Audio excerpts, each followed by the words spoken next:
Chapter 3. The Lauriston Garden Mystery. I confess that I was considerably startled by this fresh proof of the practical nature of my companion's theories. My respect for his powers of analysis increased wondrously. There still remained some lurking suspicion in my mind, however, that the whole thing was a prearranged episode, intended to dazzle me, though what earthly object he could have in taking me in was past my comprehension. When I looked at him, he had finished reading the note, and his eyes had assumed the vacant, lacklustre expression which showed mental abstraction. "How in the world did you deduce that?" I asked. "Deduce what?" said he, petulantly. "Why, that he was a retired sergeant of the Marines." "I have no time for trifles," he answered brusquely. Then with a smile, "Excuse my rudeness. You broke the thread of my thoughts, but perhaps it is as well. So you were actually not able to see that the man was a sergeant of the Marines?" "No, indeed." "It was easier to know it than to explain why I knew it. If you were asked to prove that 2 and 2 made 4, you might find some difficulty, and yet you are quite sure of the fact. Even across the street, I could see a great blue anchor tattooed on the back of the fellow's hand, that smack to the sea. He had a military carriage, however, and regulation side whiskers. There we have the Marine. He was a man with some amount of self-importance and a certain air of command. You must have observed the way in which he held his head and swung his cane. A steady, respectable, middle-aged man, too, on the face of him, all facts which led me to believe that he had been a sergeant." "Wonderful," I ejaculated. "Commonplace," said Holmes, though I thought from his expression that he was pleased at my evident surprise and admiration. "I said just now that there were no criminals. It appears that I am wrong. Look at this." He threw me over the note which the commissionaire had brought. "Why," I cried as I cast my eye over it, "this is terrible." "It does seem to be a little out of the common," he remarked calmly. "Would you mind reading it to me aloud?" This is the letter which I read to him. "My dear Mr. Sherlock Holmes, there has been a bad business during the night at 3 Lauriston Gardens off the Brixton Road. Our man on the beat saw a light there about 2 in the morning, and as the house was an empty one, suspected that something was amiss. He found the door open, and in the front room, which is bare of furniture, discovered the body of a gentleman, well dressed, and having cards in his pockets bearing the name of Enoch J. Drebber, Cleveland, Ohio, USA.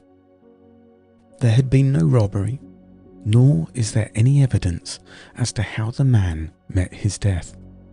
There are marks of blood in the room, but there is no wound upon his person. We are at a loss as to how he came into the empty house. Indeed, the whole affair is a puzzler. If you can come round to the house any time before 12, you will find me there. I have left everything in status quo until I hear from you. If you are unable to come, I shall give you fuller details and would esteem it a great kindness if you would favour me with your opinion. Yours faithfully, Tobias Gregson. Gregson is the smartest of Scotland Yarders, my friend remarked. He and Lestrade are the pick of a bad lot. They are both quick and energetic, but conventional, shockingly so. They have their knives into one another too. They are as jealous as a pair of professional beauties. They will be some fun over the case if they are both put upon the scent." I was amazed at the calm way in which he rippled on. "Surely there is not a moment to be lost," I cried. Shall I go and order you a cab?" "I'm not sure about whether I shall go. I am the most incurably lazy devil that ever stood in shoe leather. That is, when the fit is on me. For I can spry enough at times. Why, it is such a chance as you having been longing for." "My dear fellow, what does it matter to me? Supposing I unravel the whole matter, you may be sure that Gregson, Lestrade and Co. will pocket all the credit that comes of being an unofficial personage." "But he begs you to help him." "Yes, he knows that I am his superior and acknowledges it to me, but he would cut his tongue out before he would own it to any third person. However, we may as well go and have a look. I shall work it out on my own hook. I may have a laugh at them, if I have nothing else. Come on." He hustled on his overcoat and bustled about in a way that showed that an energetic fit had superseded the apathetic one. "Get your hat," he said. "You wish me to come?" "Yes, if you have nothing better to do." A minute later, we were both in a hansom, driving furiously for the Brixton Road. It was a foggy, cloudy morning, and a dun-coloured veil hung over the housetops, looking like the reflection of mud-coloured streets beneath. My companion was in the best of spirits and prattled away about Cremona fiddles and the difference between the Stradivarius and a Marti. As for myself, I was silent, for the dull weather and the melancholy business upon which we were engaged depressed my spirits. "You don't seem to give much thought to the matter in hand," I said at last, interrupting Holmes' musical disquisition. "No data yet," he answered. "It is a capital mistake to theorise before you have all the evidence. It biases the judgment." "You will have your data soon," I remarked, pointing with my finger. "This is the Brixton Road, and that is the house, if I am not very much mistaken." "So it is. Stop, driver, stop." We were still 100 yards or so from it, but he insisted upon our alighting, and we finished our journey upon foot. Number 3, Lauriston Gardens, wore an ill-omened and diminatory look. It was one of 4 which stood back some little way from the street, 2 being occupied and 2 empty. The latter looked out with 3 tiers of vacant, melancholy windows, which were blank and dreary, save that here and there a to let card had developed like a cataract upon the blearied panes. A small garden sprinkled over with a scattered eruption of sickly plants separated each of these houses from the street, and was traversed by a narrow path, yellowish in colour, and consisting apparently of a mixture of clay and of gravel. The whole place was very sloppy from the rain which had fallen through the night. The garden was bounded by a 3-foot brick wall with a fringe of wood rails upon the top, and against this the wall was leaning a stalwart police constable, surrounded by a small knot of loafers, who craned their necks and strained their eyes in the vain hope of catching some glimpse of the proceedings within. I had imagined that Sherlock Holmes would at once have hurried into the house and plunged into a study of the mystery. Nothing appeared further from his intention. With an air of nonchalance which, under the circumstances, seemed to me to border upon affection, he lounged up and down the pavement, and gazed vacantly at the ground, the sky, the opposite houses, and the line of railings. Having finished his scrutiny, he proceeded slowly down the path, or rather down the fringe of the grass which flanked the path, keeping his eyes riveted upon the ground. Twice he stopped, and once I saw him smile, and heard him utter an exclamation of satisfaction. There were many marks of footsteps upon the wet, clayey soil, but since the police had been coming and going over it, I was unable to see how my companion could hope to learn anything from it. Still, I had had such extraordinary evidence of the quickness of his perceptive faculties that I had no doubt that he would see a great deal which was hidden from me. At the door of the house, we were met by a tall, white-faced, flaxen-haired man with a notebook in his hand, who rushed forward and wrung my companion's hand with effusion. "It is indeed kind of you to come," he said. "I have had everything left untouched." "Except that," my friend answered, pointing at the pathway. "If a herd of buffaloes had passed along there, could not be a greater mess. No doubt, however, you had drawn your own conclusions, Gregson, before you permitted this." "I have had so much to do inside the house," the detective said evasively. "My colleague, Mr. Lestrade, is here. I had relied upon him to look after this." Holmes glanced at me and raised his eyebrows sardonically. "With two such men as yourself and Lestrade upon the ground, there will not be much for a third party to find out," he said. Gregson rubbed his hands in a self-satisfied way. "I think we have done all that we can," he answered. "It's a queer case, though, and I knew your taste for such things." "You did not come here in a cab?" asked Sherlock Holmes. "No, sir." "Nor Lestrade?" "No, sir."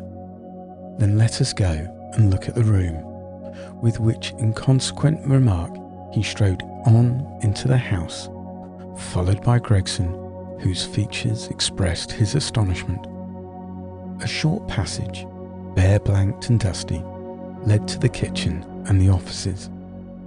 Two doors opened out of it, to the left and to the right. One of these had obviously been closed for many weeks. The other belonged to the dining room, which was the apartment in which the mysterious affair had occurred. Holmes walked in, and I followed him with the subdued feeling at my heart which the presence of death inspires. It was a large, square room, looking all the larger from the absence of all furniture. A vulgar, flaring paper adorned the walls, but it was blotched in places with mildew, and here and there great strips had become detached and hung down, exposing the yellow plaster beneath. Opposite the door was a showy fireplace surmounted by a mantelpiece of imitation white marble. On one corner of this was stuck the stump of a red wax candle. The solitary window was so dirty that the light was hazy and uncertain, giving a dull, grey tinge to everything, which was intensified by the thick layer of dust which covered the whole apartment. All these details I observed afterwards. At present, my attention was centred upon the single, grim, motionless figure which lay stretched upon the boards, with vacant, sightless eyes staring up at the discoloured ceiling. It was that of a man about 43 or 44 years of age, middle-sized, broad-shouldered, with crisp, curling black hair and a short, stubby beard. He was dressed in a heavy, broadcloth frock coat and a waistcoat, with light coloured trousers and immaculate collar and cuffs. A top hat, well brushed and trim, was placed upon the floor beside him. His hands were clenched and his arms thrown abroad, while his lower limbs were interlocked as though his death struggle had been a grievous one. On his rigid face there stood an expression of horror, and it seemed to me of hatred, such as I have never seen upon human features. This malignant and terrible contortion, combined with a low forehead, blunt nose, and prognathous jaw, gave the dead man a singularly simious and ape-like appearance, which was increased by his writhing, unnatural posture. I have seen death in many forms, but never has it appeared to me in a more fearsome aspect than that in that dark, grimy apartment, which looked out upon one of the main arteries of suburban London. Lestrade, lean and ferret-like as ever, was standing by the doorway and greeted my companion and myself. "This case will make a stir, sir," he remarked. "It beats anything I have seen, and I'm no chicken." "There is no clue," said Gregson. "None at all," chimed in Lestrade. Sherlock Holmes approached the body and, kneeling down, examined it intently. "You are sure that there is no wound?" he asked, pointing to numerous gouts and splashes of blood which lay around. "Positive," cried both detectives. "Then, of course, this blood belongs to a second individual, presumably the murderer, if murder has been committed. It reminds me of the circumstances attendant on the death of Van Jansen in Utrecht in the year 34. Do you remember the case, Gregson?" "No, sir." "Read it up. You really should. There is nothing new under the sun. It has all been done before." As he spoke, his nimble fingers were flying here, there, and everywhere, feeling, pressing, unbuttoning, examining, while his eyes wore the same far-away expression which I have already remarked upon. So swiftly was the examination made that one could hardly have guessed the minuteness with which it was conducted. Finally, he sniffed the dead man's lips and then glanced at the soles of patent leather boots. "He has not been moved at all?" he asked. "No more than was necessary for the purposes of our examination." "You can take him to the mortuary now," he said. "There is nothing more to be learned." Gregson had a stretcher and 4 men at hand. At his call they entered the room, and the stranger was lifted and carried out. As they raised him, a ring tinkled down and rolled across the floor. Lestrade grabbed it up and stared at it with mystified eyes. "There's been a woman here," he cried. "It's a woman's wedding ring." He held it out, as he spoke, upon the palm of his hand. We all gathered round and gazed at it. There could be no doubt that was a circlet of plain gold he had once adorned the finger of a bride. "This complicates matters," said Gregson. "Heaven knows they were complicated enough before." "You're sure it doesn't simplify them?" observed Holmes. "There's nothing to be learned by staring at it. What did you find in his pockets?" "We have it all here," said Gregson, pointing to a litter of objects upon one of the bottom steps of the stairs. "A gold watch, number 97163, by Barraud of London. Gold Albert chain, very heavy and solid. Gold ring with Masonic device.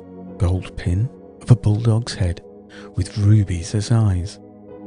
Russian leather card case with cards of Enoch Day Drebber of Cleveland, corresponding with the E.J. Day upon the linen. No purse, but loose money to the extent of £7.13. A pocket edition of Boccaccio's Decameron with the name of Joseph Strangerson upon the flyleaf. 2 letters, one addressed to E.J. Drebber and one to Joseph Strangerson. At what address? American Exchange, Strand. To be left till called for. They are both from the Guion Steamship Company, and refer to the sailing of their boats from Liverpool. It is clear that this unfortunate man was about to return to New York. Have you made any inquiries as to this man, Strangerson? I did it at once, sir, said Strangerson. I've had advertisements sent to all the newspapers, and one of my men has gone to the American Exchange, but he has not returned yet. Have you sent to Cleveland? We telegraphed this morning. How did you word your inquiries? We simply detailed the circumstances and said that we should be glad of any information which could help us. You did not ask for particulars on any point which appeared to you to be crucial? I asked about Strangerson. Nothing else? Is there no circumstance on which this whole case appears to hinge? Will you not telegraph again? I have said all I have to say, said Gregson in an offended voice. Sherlock Holmes chuckled to himself and appeared to be about to make some remark when the Lestrade, who had been in the front room while we were holding this conversation in the hall, reappeared upon the scene. Rubbing his hands in pompous and self-satisfied manner, Mr. Gregson, he said, I've just made a discovery of the highest importance, and one which would have been overlooked had I not made a careful examination of the walls. The little man's eyes sparkled as he spoke, and he was evidently in a state of suppressed exultation at having scored a point against his colleague. Come here, he said, bustling back into the room, the atmosphere of which felt clearer since the removal of its ghastly inmate. Now stand there. He struck a match on his boot and held it up against the wall. Look at that, he said triumphantly. I have remarked that the paper had fallen away in parts. In this particular corner of the room, a large piece had peeled off, leaving a yellow square of coarse plastering. Across this bare space, there was scrawled in blood-red letters a single word: rage. What do you think of that? Cried the detective, with the air of a showman exhibiting his show. This was overlooked because it was in the darkest corner of the room, and no one thought of looking there. The murderer has written it with his or her own blood. See this smear where it's trickled down the wall? That disposes of the idea of suicide anyhow. Why was that corner chosen to write in? I will tell you. See that candle on the mantelpiece? It was lit at the time, and if it was lit, this corner would have been the brightest instead of the darkest portion of the wall. And what does it mean now that you have found it? Asked Gregson in a depreciatory voice. Mean? Why, it means the writer was going to put the female name Rachel, but was disturbed before he or she had time to finish. You mark my words. When this case comes to be cleared up, you'll find that a woman named Rachel had something to do with it. It's all very well for you to laugh, Mr. Sherlock Holmes. You may be very smart and clever, but the old hound's is the best. When all is said and done, I really beg your pardon, said my companion, who had ruffled the little man's temper by bursting in an explosion of laughter. You certainly have the credit of being the first of us to find this out, and, as you say, it bears every mark of having been written by the other participant in last night's mystery. I have not had time to examine this room yet, but with your permission, I shall do so now. As he spoke, he whipped a tape measure and a large round magnifying glass from his pocket. With these two implements, he trotted noiselessly around the room, sometimes stopping, occasionally kneeling, and once lying flat upon his face. So engrossed was he with his occupation that he appeared to have forgotten our presence, for he chatted away to himself under his breath the whole time, keeping up a running fire of exclamations, groans, whistles, and little cries suggestive of encouragement and hope. As I watched him, I was irresistibly reminded of a pure-blooded, well-trained foxhound as it dashes backwards and forwards through the covert, whining in its eagerness until it comes across the lost scent. For 20 minutes or more, he continued his researches, measuring with the most exact care the distance between marks which were entirely invisible to me, and occasionally applying his tape to the walls in an equally incomprehensible manner. In one place, he gathered up very carefully a little pile of grey dust from a floor and packed it away in an envelope. Finally, he examined with his glass the word upon the wall, going over every letter of it with the most minute exactness. This done, he appeared to be satisfied, for he replaced his tape and his glass in his pocket. They say that genius is an infinite capacity for taking pains, he remarked with a smile. It's a very bad definition, but it does apply to detective work.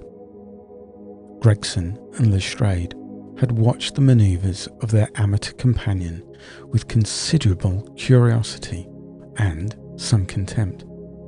They evidently failed to appreciate the fact, which I had begun to realise, that Sherlock Holmes' smallest actions were all directed towards some definite and practical end.